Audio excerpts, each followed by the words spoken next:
Hi, this chat with Ryan Lacey of Gaelic Storm was made possible by the Pabst Theater Group.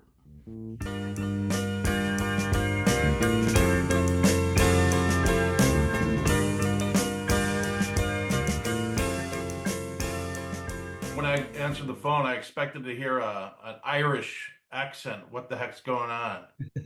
I don't have much of an Irish accent at all. I grew up in California, so LA, right? Bakersfield area, yeah. So kind of outside of LA. Yeah, but I lived all over the world. I lived in Ireland for a while, Yeah. Switzerland, and all yeah. I've been playing this band for 21 years, and I still have Yeah. no accent. I saw you in Milwaukee a couple times, and there's something about your music, I don't know what it is. I mean, I'm half Irish, half German, but I mean, I love Irish films, number one, and I can't figure out why. I just love the gentleness. Do you watch a lot of film? I do. I watch a lot of movies. Yeah, yeah. I love Irish cinema, to be honest. I when I lived over there, a lot of movies never come over here, you know. They're just kind of not low. They're lowish budget, but they're such good such good acting. I Right. think you Like I think you Jim really have to give Sheridan, it I all. think. Is Jim Sheridan one of your Oh yeah. Oh yeah. I've seen almost everything of his, and then I watched. I'm going to mess up the title with Brendan Gleeson and Colin Farrell last year. Oh yeah, yeah, yeah. The Banshees Don't. movie. Oh my gosh, was that? And then Brooklyn. I always had a crush on Ciarce. Oh yeah. You know what I'm talking about?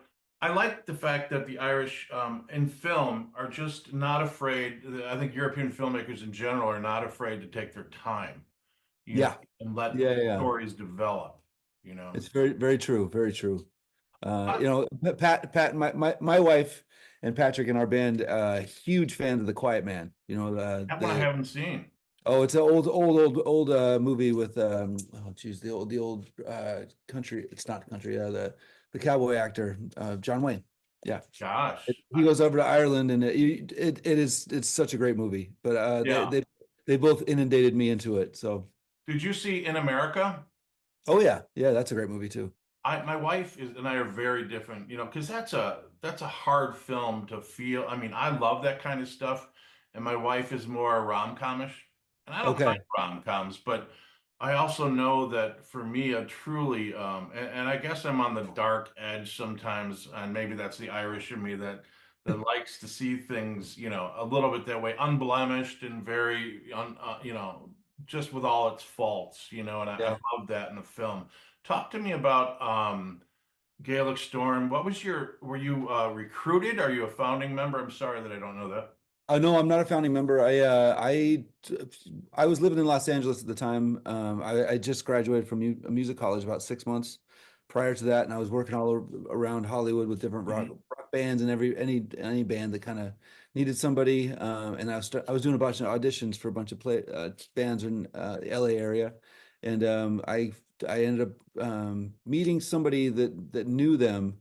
They were like, "Hey, you lived in Ireland, right, for a while, and played Irish music." I was like, "Oh yeah, I totally did." Sure, all the I time. played zero Irish music. When I lived over there. I played everything, but I played a rock. I was touring around with rock bands and singer songwriters, but Wow.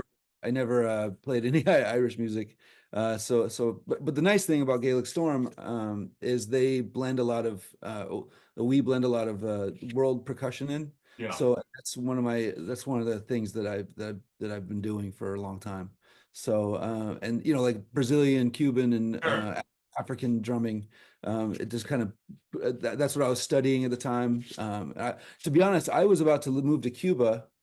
I had a teacher all set. I was going to move to Cuba for a year and hang out with the teacher and just play drums with him for and study with him. And look Uh, what happened 21 years later. I know I was going to have to go through Canada and come in and do the whole thing, sneak into Cuba. But now I'm glad I stuck around. I have a Gaelic. lot of love for drummers. Stuart Copeland, Ringo Oh yeah. Starr. I think Ringo Starr is unappreciated in a lot of ways. People have I, said I I think every drummer in the world will tell you they appreciate him, but it's, it's I don't think that people outside of the drumming community, a lot of them don't see the But even I didn't, I'll be honest, I'll fall on my sword here. I didn't see it until I saw a video. And Stuart Copeland, Neil Peart, you got all these John Bonhams, the heavy hitters. And did you take, and of course, Dave Grohl. oh yeah. Who do you tend to distill it down or take a little bit from everybody? And have you seen that guy on YouTube? That guy with a long beard? I don't know what he is, Czechoslovakian or something. He plays with one hand and double Oh, bass. I have seen that guy. Yeah, yeah, That yeah. guy's amazing. Is he truly an artist? I would think so, right? I mean, what? I think he's fantastic. I enjoy watching those videos. I I'm assuming I don't know if I'd like the music that he plays just because I, it's probably very fast, but yeah, and that's not my thing. cast But isn't great all the time. yeah, I can appreciate the heck out of what he does, and I think he's really really good. At what he's fantastic. But If you, my drummers, my favorite drummers are I think the Buddy opposite of Rich, that. yeah. I mean, I like Buddy Rich. I my favorite drummer of all time, to be honest. This is not a popular pick, but it's Steve Gorman.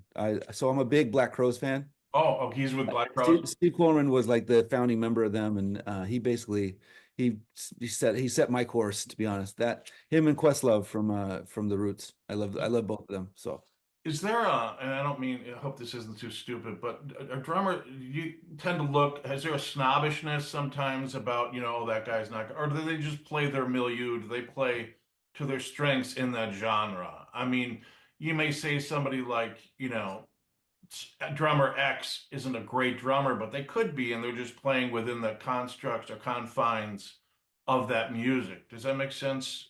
Is there, I think in every instrument set you're gonna have people that are kind of haters, but in general, I think drummers are very community based because this is my opinion.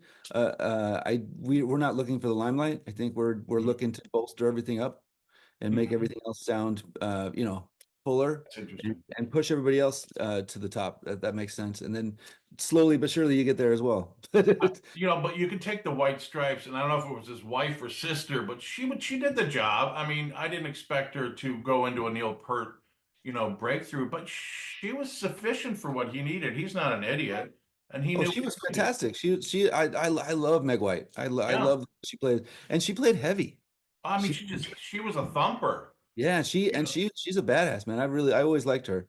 I always liked the way she played. And again, it's like the Ringo Starr effect. You don't need anything else but that for that No. music. And You I know what I mean? respect Jack White a lot, and I love his music, but to me, the drums played a role in his songs that not weren't always just you know what I mean? His Oh yeah.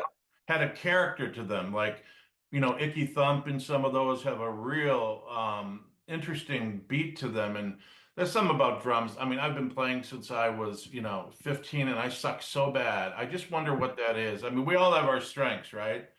And Yeah. I have a guitar back here that I'm pure crap on, but at least I enjoy it, I mean, I love a lot Yeah. of things, film and reading, but I still do it though. I still hit them, Oh and yeah. Oh yeah. what's something that you do not very well, but you do anyway? I bowl quite a bit. That I'm not takes very good. guts, I'm not very man. good. The funny thing is, I'm in a league right now, and I'm heading out to the pre-bowl for my league Good. in I'm about. going to let you get on that, but I have to say, tell me a little bit about touring. Is it all like the stories of the road? Is it get tiring? Is it just like anything else that can take its toll on you?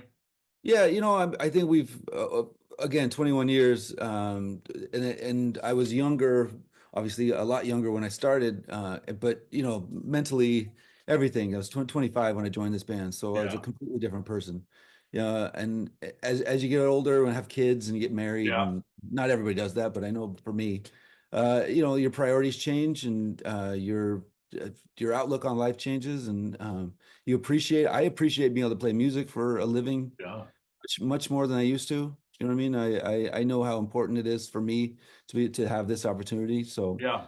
not a lot of people have it. So I No. really I value it, and it does get tiring, of Yeah. course. But Especially as you get older. yeah, we've learned to tour smarter. Okay. We used to do like 100 to 150 shows a year. Mhm. Now we're down to about 80 to 90, and we're picking the shows that we want to do I like now. that. We don't have to do all the the small nightclubs in the middle of nowhere. Mhm. Getting Those thrown, days are over. you're getting cigarettes thrown at you. We've had all that stuff. We've had pretty much everything, anything that you want. Any of those Blues Brothers stories, we've definitely Yeah. gone through. Other than Gaelic Storm, two top bands you like to listen to. Black Crowes and the Beastie Boys. There you go. We look forward to seeing you in Milwaukee, Ryan. Yeah, I'm looking forward to it, man. Thanks for coming on such short notice and pick up that 710 today. Sure. So, all Thanks, right, Ryan. take Look care, forward to man. seeing you. Appreciate it.